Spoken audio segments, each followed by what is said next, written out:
Bonjour à tous, nous allons aujourd'hui entamer une nouvelle série sur les matrices et applications linéaires. Alors ce chapitre va faire appel à la fois aux matrices, aux applications linéaires et évidemment à l'algèbre linéaire et va regrouper toutes les notions précédemment vues, donc il est nécessaire de les avoir bien comprises.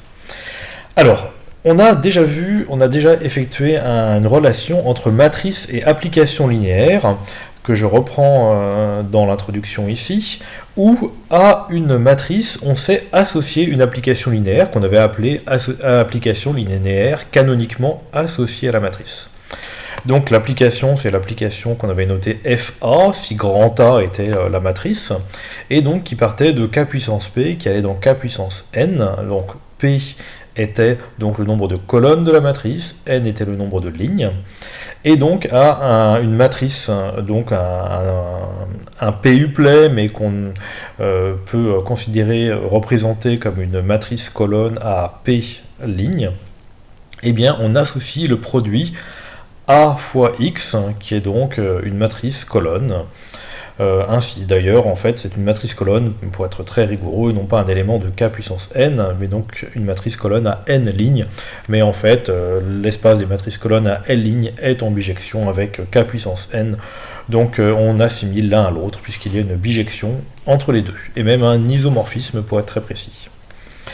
Alors maintenant qu'on a vu donc à plusieurs reprises comment à partir d'une matrice on peut associer une application linéaire, la question c'est, maintenant si on a une application linéaire, est-ce qu'on peut lui associer une matrice? Alors non seulement la réponse est oui, mais c'est plus compliqué que ça parce que ça ne va pas être de façon bijective, c'est-à-dire qu'à une application linéaire, on pourra associer plusieurs matrices.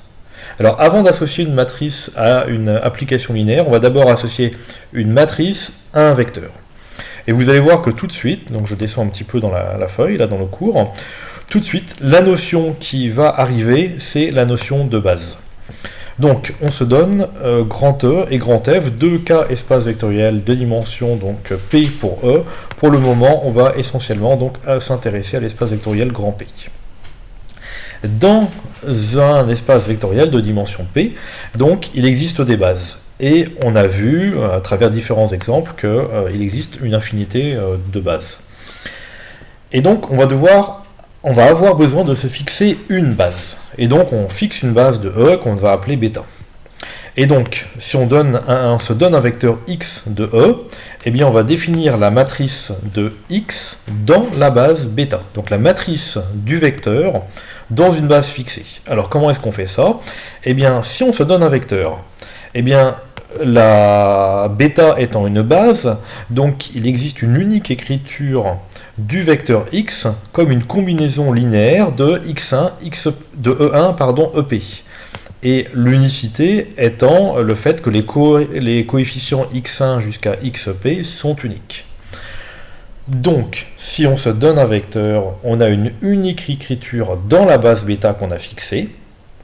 Et bien dans ces cas-là, la matrice du vecteur dans la base bêta, c'est une matrice colonne, et sur chaque ligne, on va retrouver les coefficients de l'écriture du vecteur dans la base. Donc on va retrouver x1, x2, xp.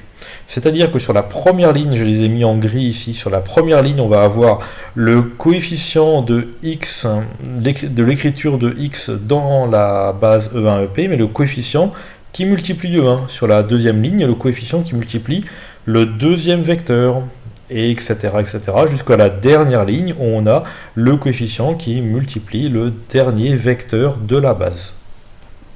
Ça veut donc dire que si on change de base, on va changer de matrice. Si on prend une base bêta prime qui est différente de bêta, on n'aura pas la même matrice.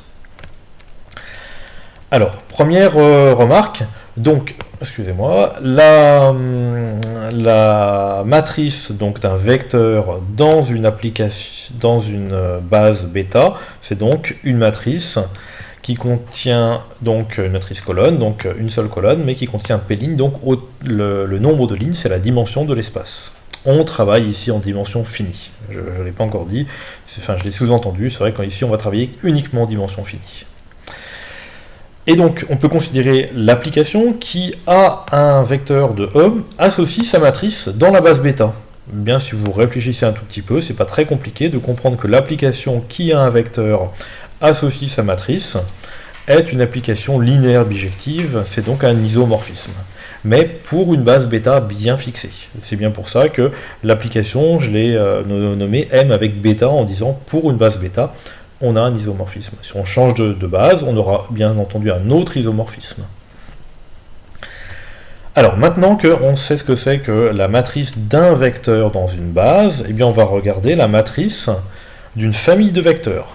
Donc on a Q vecteurs, V1, VQ, donc toujours des vecteurs de E, et on considère la matrice donc V1, VQ.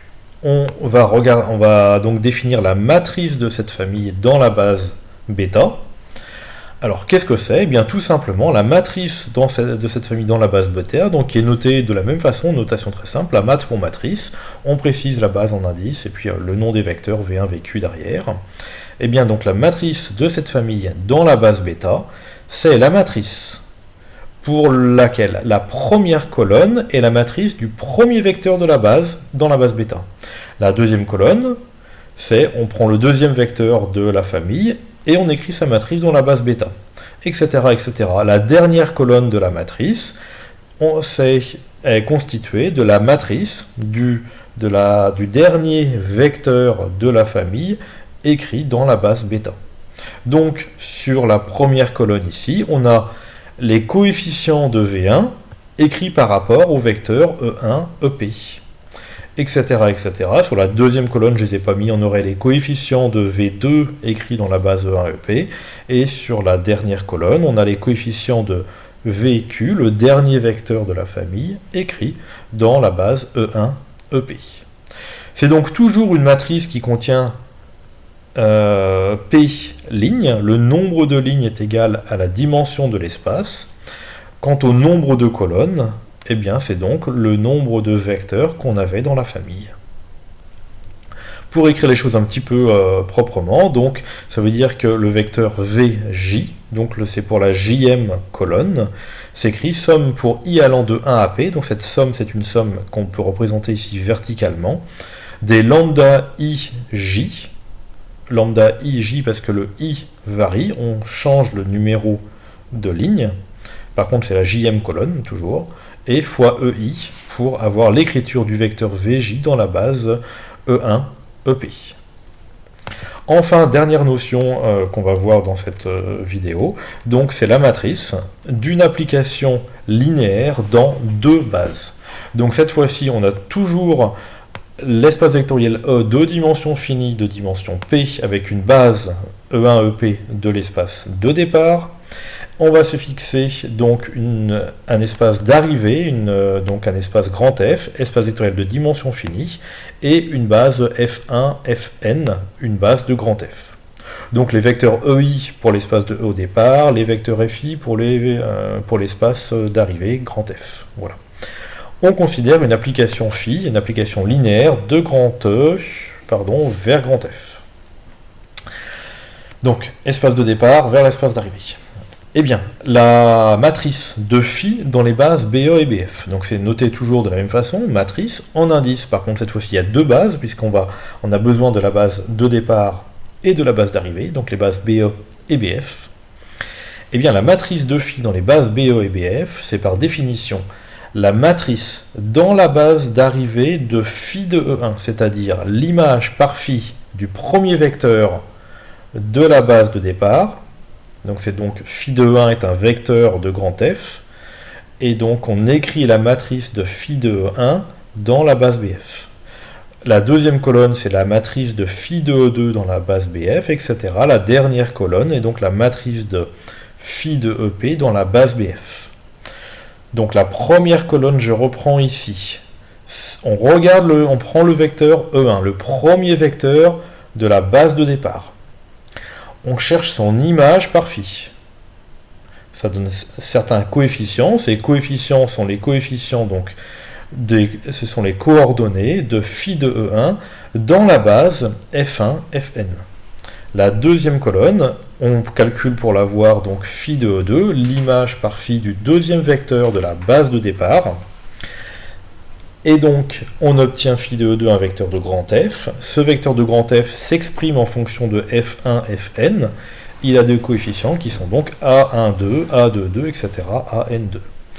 Et donc, la dernière colonne de la matrice de l'application linéaire dans les deux bases, c'est donc l'image par phi du dernier vecteur de la base de grand E. Cette image est donc écrite dans la base F1, Fn.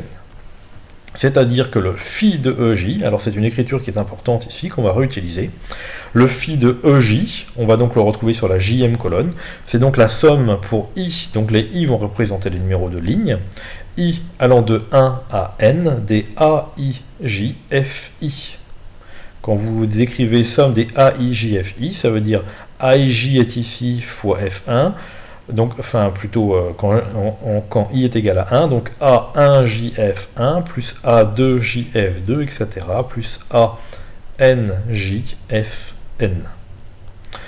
On va terminer par un petit exemple que j'ai détaillé dans ce poly. Donc on considère par exemple l'application delta qui va de R de 2x dans R1 de x, donc qui a un polynôme de degré 2, associe son polynôme dérivé. Donc on va bien un polynôme de degré 2 au plus, on associe un polynôme de degré 1 au plus. Eh bien je dis que la matrice de l'application linéaire delta, donc on sait que delta, la dérivation linéaire, je ne m'étends pas dessus, eh bien la matrice de cette application linéaire dans les bases canoniques, donc B2C c'est la base canonique de R de 2C, je l'ai écrite ici, et B1C, la base canonique de R1 de X, je l'ai écrite ici. Eh bien, la matrice dans ces deux bases-là, de l'application linéaire delta, c'est la matrice qui est ici. Alors, en effet, donc, pour coller aux définitions précédentes, la base canonique de l'espace de départ, donc notre grand E ici c'est R de 2x, et l'espace de départ c'est donc 1x, x2. Dans la définition, on les appelait E1, E2, E3, je n'ai pas mis de vecteur, de flèche, pour simplifier un petit peu les notations. La base, enfin l'espace d'arrivée c'est R1 de x, la base qu'on a choisie de R1 de x c'est 1x. C'est moi qui ai fait ce choix des bases, bien entendu, j'aurais pu choisir d'autres bases, prendre 33 et puis 42x par exemple. Donc pour coller à la définition, c'est donc F1, F2, de même, j'ai pas mis de flèche pour simplifier un petit peu les choses. Et donc pour avoir cette matrice ici, il faut donc calculer les images des vecteurs de la base de départ, c'est-à-dire delta de E1, delta de E2 et delta de E3. L'image de ces vecteurs, il faut les exprimer en fonction des vecteurs de l'espace d'arrivée, de la base de l'espace d'arrivée qu'on s'est fixé, c'est-à-dire en fonction de F1 et F2. Donc il faut exprimer delta de E1 en fonction de 1 et de x. Alors qu'est-ce que c'est que delta de E1 ? Delta c'est la dérivation, donc E1, le premier vecteur de la base c'est 1. On dérive donc 1, on trouve 0. Donc c'est 0 fois le premier vecteur, donc 0 fois 1, plus 0 fois x.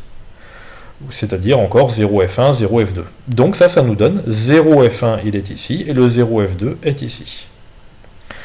Deuxième colonne maintenant. Il faut donc chercher l'image par l'application linéaire delta du deuxième vecteur de la base de départ. Donc l'image de E2 par delta. Delta de E2. E2 c'est x. Donc c'est la dérivée de x, c'est-à-dire 1. 1 c'est par rapport au vecteur d'arrivée. On écrit maintenant cette image dans l'espace d'arrivée, et dans la base d'arrivée, c'est donc 1 fois 1 plus 0 fois x. Donc on retrouve le 1 fois 1 ici, et 0 fois x. Alors si vous voulez vous aider, vous pouvez écrire au-dessus, là on pourrait écrire ici delta de E1 avec une flèche qui descend, là delta de E2 avec une flèche qui descend, ou delta de 1, delta de x, et puis delta de x2 auquel on va arriver, par rapport à 1 ici, et par rapport à x ici. Je termine le calcul. Delta de E3, c'est donc la dérivée de x2. La dérivée de x2, c'est 2x. 2x, c'est 0 fois 1, qui est le premier vecteur de la base d'arrivée, plus 2 fois x, qui est le deuxième vecteur de la base d'arrivée. Donc voilà pourquoi est-ce qu'on obtient 0, 0, 1, 0, 0, 2. Voilà aussi pourquoi, depuis le début de l'année, je vous conseille de regarder les matrices en colonne. Voilà, à bientôt pour la suite des aventures des matrices des applications linéaires. Au revoir.